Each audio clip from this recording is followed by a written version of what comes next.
2024 is in the books. We are officially into 2025, but at this time of year, we typically look back on 2024 in our lives and did it go good? Did it go well? What did we do good? What did we do bad? Did we screw everything up and destroy humanity? Hopefully not. But in this video, I'm going to take a look at the 5 things that WWE, the whole company, did that I really enjoyed in 2024. Before we get into the nitty gritty of the video, go ahead and like and subscribe. It means a ton to me as we continue to grow this channel, continue to get momentum heading into 2025, and it just shows me how much you love me. All right, business out of the way. Let's get into things that made me happy in 2024. And if you see me looking down, I got an iPad mini for Christmas.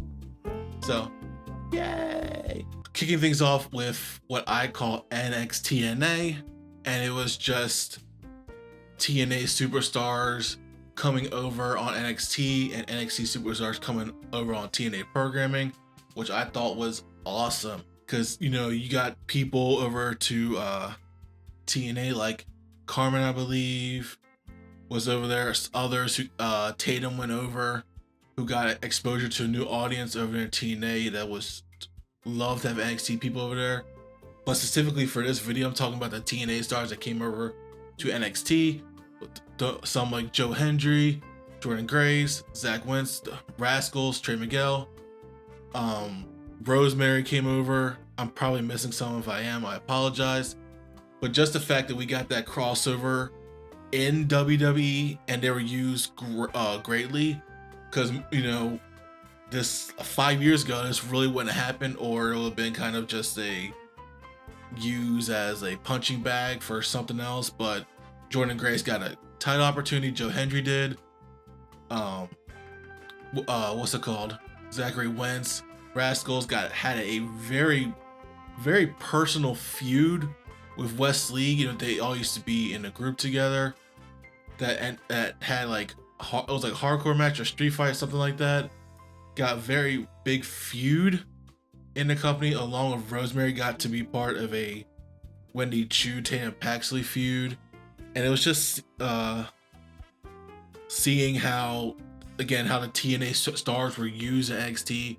Jordan Grace was in the Rumble and was featured not just as someone who is, oh, look at me, I'm here, cool, cheap pop. That was featured as a champion, as a powerhouse, and presented as such. And I'm hopeful that they take 24, build on 25, whereas the Rumble or more storylines in NXT. That relationship was a great thing that happened in 2024. Next, I have the Bloodline feud build to WrestleMania 40. Go home and smoke some more crack. And more specifically, the addition of the final boss, the People's Champ, the Brahma Bull, the most electrifying man in sports and entertainment, Dwayne "The Rock" Johnson. The addition of The Rock just took what was already a good feud, with Cody coming up short at WrestleMania 39 against Roman, earning a spot back to now entering The Rock. The Rock's like, a bit as the star was like, this is my spot now. Cody, nice try. And Cody just taking the spot back. You insert Seth Rollins because it had Rock taken Cody's spot against Roman's. Cody probably would win against Seth. It turned into a giant thing of great insults, leading to a tag match on the night 1 main event, and then Cody Roman night 2, Bloodline Rules. And that match, I said in other videos, that WrestleMania 40 main event was probably the most I've ever been sports entertained in my life. It is up there with some of the best matches that I've ever seen. And just the build there too made it so to where you had The Rock, his trademark insults, you expect that from him, but then him just absolutely beating down Cody Rhodes on an episode of Raw to where it was getting into uncomfortable territory, and Seth Rollins throwing in there and holding his own against The Rock and Roman at times, and just family drama and all that. It was great. That was some of the best was a 3-4 month stretch in the history of the company, and it made WrestleMania 40 go from like super important to uber off screen, uber duper super important.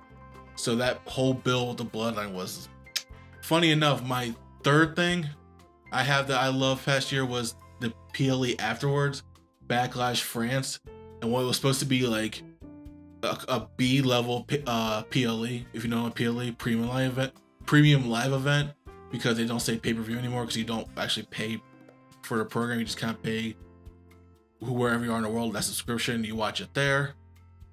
But a B level, which is you have your WrestleManias, you have your Royal Rumbles, Survivor Series, Money in the Bank, SummerSlam. Those consider your A levels. Those are the ones that'll try to get as much celebrity involvement as possible to try to get as much crossover appeal. Those are the core ones that like WWE tends to put their best foot forward. And then you have B level PLEs, which is more so for the hardcore fans, the ones that have been watching, to where it's not as much celebrity, not as much poobah. It's a bunch of matches that are more storyline focused. A bunch of matches that are there for those who watch week after week and follow along. And they're considered B just because not much tends to happen there that changes the course of WWE as it tends to with the Royal Rumbles, WrestleManias, all that hoopla. But this particular B-level PLE took place in Lyon, France, and it was I can't remember off the top of my head, it was the first ever PLE in France, like the first one in like a bajillion years. But let me tell you, this crowd brought it. From singing Randy Orton's theme song to whatever 14,000 I think was there, yeeting in unison. First and almost only crowd to do that. So congratulations on actually, having some rhythm. And then to the whole main event, which was Cody Rhodes versus AJ Styles for a WWE title.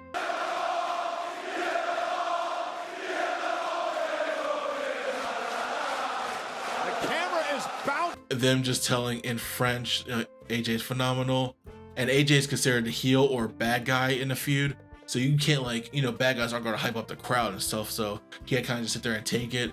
But the camera was shaking, the arena was shaking by how they were going off for AJ Styles. It made what essentially was a throwaway or like a non-consequential PLE and made it, to me, it was in contention for PLE of the year, right under WrestleMania. But that whole time was just 3 hours of fun. All right, next on the list is Fraxium. If you don't know, that is the NXT Tag Team Champions, the tag team of Nathan Frazer, however you say it, and Axiom. And by God, all year round, they had matches that were just, yeah. It was just great match after great match after great match. And, they couldn't have a bad match if they tried. And just the whole drama of like, oh, are they good? Are they doing selfish intents with like Frazier looking at like singles gold as well as a tag team? And could they break up? Could they not? But then every time the bell rings, they sit there, no matter who the opponent was, had great matches. Matches that had you on the edge of your seat. It was just awesome. There's not, to me, my favorite type of matches are tag team matches, and that's just from like the Usos, the New Day, and back in day Hardys, Edge and Christian Dudleys. I love tag team wrestling, so anytime I get great tag team wrestling, it's right up my alley. So Fraction's a whole year, which I think they captured the tag titles. I know they captured at least twice. Don't know if they captured 3 times, but Fraction's whole year was one of the things I loved about 2024. And finally, we get to the last thing I'll talk about in this video. There's plenty of more stuff, but these are like the top 5 things that either popped me or sometimes a lot don't get talked about as much, so just want to bring it out there. The two separate instances of signings. The first is the new Bloodline, which Tama Tonga, Tonga Law, and Jacob Fatu. And at first, you know, I myself might have thought it was a little, but I'm sure there was discussion on in the IWC or online or whatever about they're kind of dragging out the bloodline thing now that Roman's took a hiatus after losing at WrestleMania 40.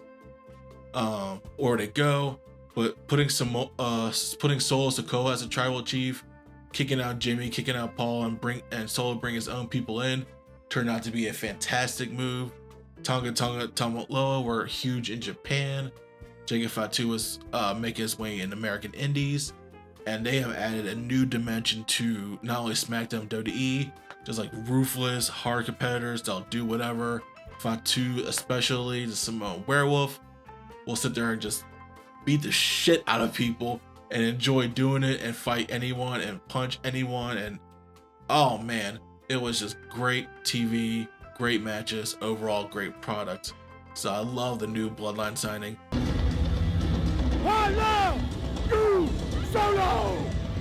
And the part 2 of this signings I will talk about is the NXT Women's Trio that was signed in the second half of the year. I don't know really how else to describe them. We have Julia, Stephanie Vaquer, and Delta, who got her name changed to Zarya. All 3 women were stars in their own right. You know, Julia was over in Japan. Stephanie was kind of like in America and Central and South America. And Delta was in Australia. They came to NXT and like day 1 hit the ground running, just running through opponents, immediately taking a division I think is very underrated.